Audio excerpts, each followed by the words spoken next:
In the heart of Rome stands one of the most famous buildings on Earth. From one angle, the Colosseum still looks almost impossible. A giant stone crown, rising above the city after nearly 2,000 years.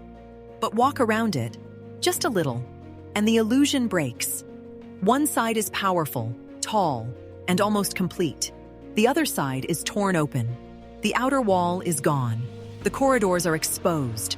The perfect oval has become a wounded horseshoe. For most visitors, this looks like simple old age. A monument survives for centuries, and naturally, pieces fall away. But the truth is much stranger. The missing half of the Colosseum did not disappear in one moment, and it was not destroyed by one enemy. It was shaken by earthquakes, weakened by geology, stripped by metal hunters, occupied by ordinary families, and finally recycled into the city around it. So where did the missing stones go? Why did one side survive while the other collapsed? And how did Rome turn its greatest arena into a giant quarry? To answer that, we have to go back to the moment when the Colosseum was not a ruin at all. It was a machine of power. Construction began around 70 AD under the Flavian emperors, and in less than a decade, Rome had built one of the largest amphitheaters in the ancient world. Today, we imagine the Colosseum as gray stone, broken arches, and dust. But in its original form, it would have looked almost blinding. The exterior was covered in pale travertine limestone. In the sun, the building would have shone like a white mountain in the middle of the city. It was not just a stadium. It was a message from the emperor to the people. Rome is powerful. Rome is generous. And Rome can command stone, labor, animals, crowds, and death itself. Tens of thousands of spectators could enter through a carefully organized system of gates, corridors, staircases, and seats. The wealthy sat closer to the arena. The poor climbed higher.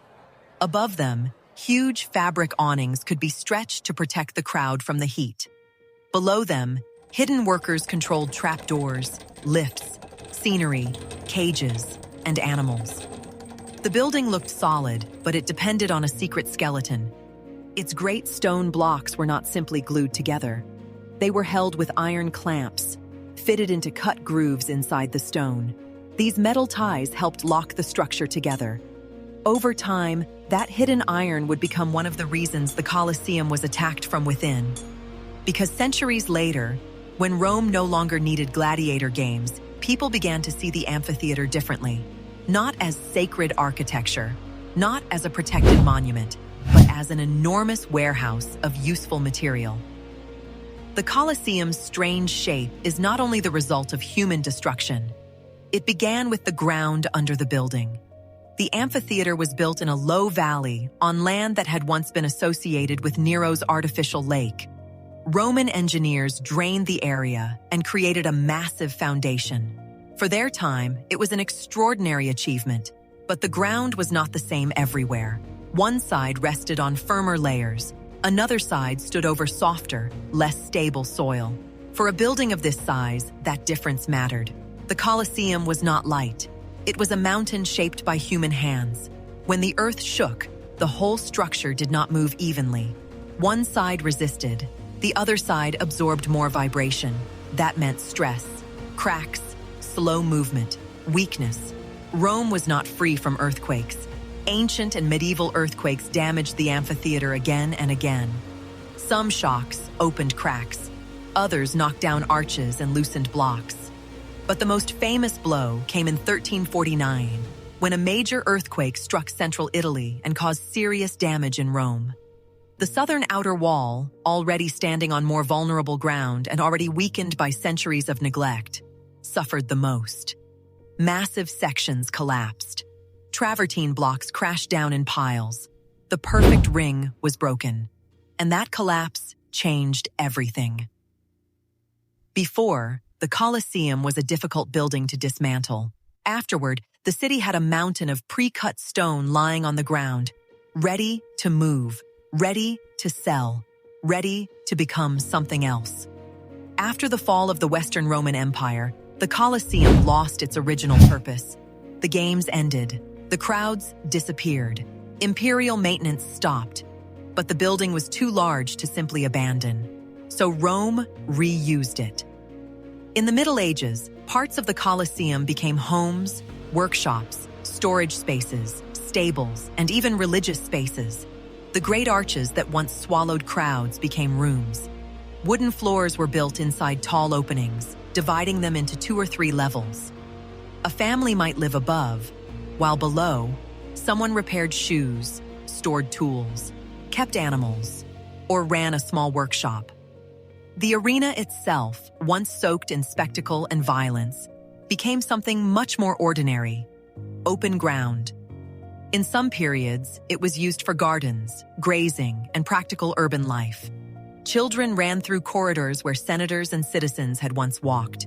Smoke rose from kitchens inside ancient arches. The sound of hammers replaced the roar of the crowd. This reuse helped some parts of the building survive, because occupied buildings are not always completely abandoned, but it also damaged the structure. People cut openings, blocked arches, removed marble, reused slabs, and adapted ancient engineering to everyday needs. To a medieval resident, the Colosseum was not an archaeological treasure. It was useful shelter. It was dry. It was strong. It was already there. And that attitude shaped the next stage of its destruction. Once large sections had fallen, the Colosseum became one of the most convenient quarries in Rome. The stones were already cut. They were close to the center of the city. They were high quality. And most importantly, many people did not yet think of ancient ruins as something to preserve. The old Roman world was often seen as a source of material for the new Christian and medieval city. A block from an amphitheater could become part of a church. A marble seat could be burned into lime. A decorative fragment could be built into a palace wall. This was not always secret theft. Often, the removal of material was organized, permitted, or tolerated by authorities and powerful families. Rome had building projects, and the Colosseum was a massive supply yard. Carts carried stone through the city. Travertine blocks were reused in later buildings, palaces, churches, bridges, and urban works. In the Renaissance, this practice became part of Rome's transformation. The city was rebuilding itself from the bones of its ancient past. The most tragic part is that not everything was reused beautifully. Fine marble, sculpture fragments, seats, and decorative pieces were often burned in lime kilns. The process destroyed them forever, turning priceless ancient material into mortar for new construction. This is why the Colosseum today feels like a skeleton. The skin was stripped away. The marble disappeared. The statues vanished. The smooth white surfaces were removed. What remains is the exposed body of the building. Arches, vaults, concrete, brick, and broken stone. Rome did not simply lose half of the Colosseum. Rome absorbed it. But stone was not the only treasure inside the amphitheater. Hidden inside the blocks were iron clamps. In the ancient world, these clamps helped bind the stone together. In the Middle Ages and later periods, iron was valuable. It could be removed, melted, and reused for tools, weapons, horseshoes, nails, and countless practical objects. So people began digging into the Colosseum to reach the metal. If you look closely at the exterior today, you can see thousands of holes in the stone. Many visitors imagine they are bullet marks. They are not. They are scars from the removal of metal clamps. Workers cut into the stone, searched for the hidden iron, and pulled it out. Every clamp removed made the building weaker. Every hole broke the clean surface of the travertine. Every piece of iron taken from the wall reduced the strength of the system that once held the Colosseum together. The damage was slow, practical, and devastating. No army needed to burn the monument. No single invader had to destroy it. Ordinary economic need did much of the work. People were not trying to create a ruin for tourists. They were trying to survive, build, repair, and profit. And because of that, the Colosseum was dismantled not as an act of hatred, but as an act of reuse. At a certain point, the destruction began to slow. Not because Rome suddenly invented modern archaeology, not because everyone agreed that ancient monuments must be preserved. The Colosseum was saved, in part, by religion. By the early modern period, the arena became increasingly associated with Christian martyrdom. The historical evidence for mass executions of Christians specifically inside the Colosseum is debated, but the symbolic power of the idea was enormous. If the amphitheater was a place of martyrdom, then removing stones from it was no longer just taking material. It could be seen as desecration. Crosses and religious markers changed how people understood the building. The Colosseum became not only an ancient ruin, but a sacred place. That new identity helped protect what was left. It was a strange kind of preservation. The building was not saved because people loved Roman entertainment. It was saved because the ruins were given a Christian meaning. Without that shift, the remaining walls might have continued to disappear until almost nothing was left. In the 19th century, the Colosseum entered another phase of life. Instead of being treated mainly as a source of material, it became a subject of study and restoration. Archaeologists began clearing debris and investigating the underground levels beneath the arena. What they found revealed how complex the ancient spectacle had been. Below the wooden arena floor was a network of corridors, cages, lifts, and service passages known as the Hippodrome. Here, workers prepared animals, scenery, props, and performers. From above, spectators saw sudden appearances and dramatic surprises. From below, it was a world of labor, machinery, darkness, and pressure. Ironically, the underground areas survived partly because they had been buried. Earth and debris hid them for centuries, protecting them from some of the destruction that stripped the upper structure. Restoration also became necessary because the remaining outer wall was unstable. Large brick supports were added to hold damaged sections in place. They look like giant patches on an ancient wound. But without them, more of the monument could have collapsed. Today, the Colosseum is not a dead ruin. It is monitored, cleaned, studied, and constantly protected. Modern Rome surrounds it with traffic, subway lines, vibration, pollution, heat, rain, and millions of visitors. For a human being, these pressures may seem small.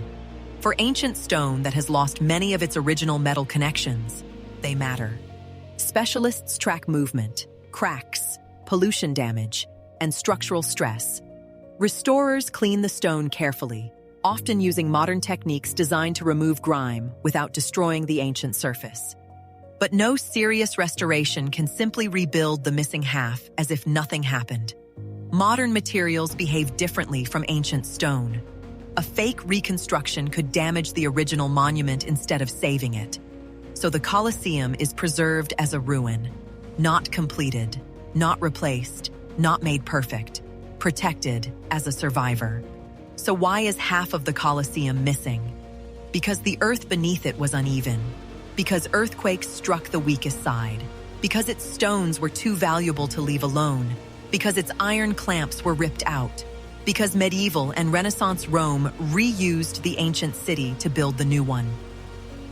The missing half is not truly gone.